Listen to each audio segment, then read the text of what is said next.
Welcome back, students.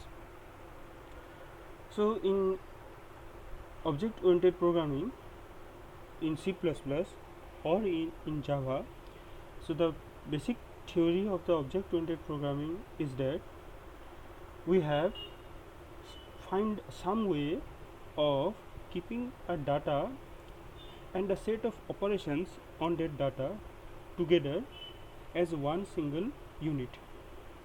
Generally we keep our data as an array or as a linked list,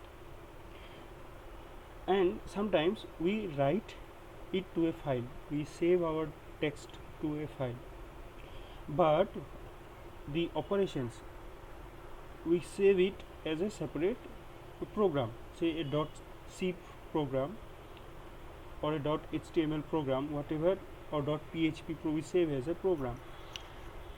Suppose now our objective is that this data and the set of operations, we have to keep them together while in the execution environment. While in the execution environment, we want to keep a set of data and a set of functions together in the sense, when we distribute the object, when we distribute this particular one unit to another program or to another distributed process which is remotely working, we should be able to transfer both the data and a set of operations on the data to the particular need of the program.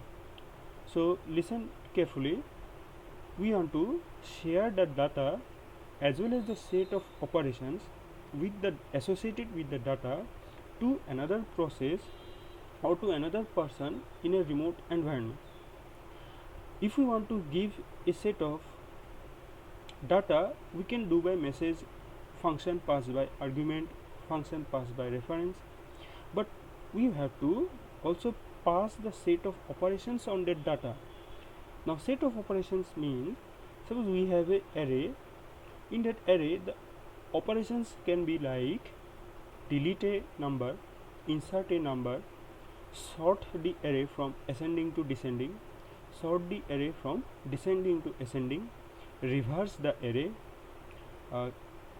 find a number in the array. So these are some of the operations that are associated with an array, and we have to create a array and this set of operations associated with the array.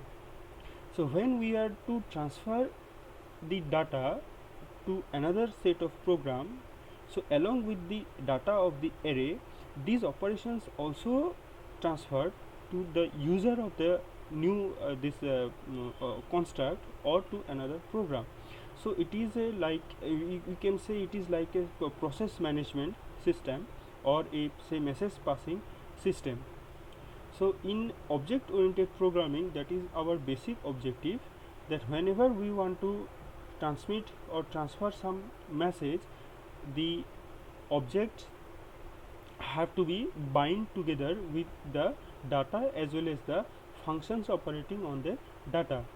Now C++ and Java, they have this property that a keyword is defined. Like in C we have a keyword integer, which is a data type, float is a data type. So in Java and C++ or in any object oriented programming, the particular keyword is called a class. So it is a keyword is a class.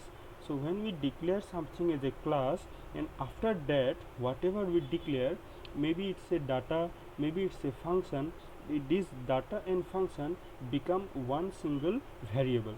So like we have a int x is equal to 5.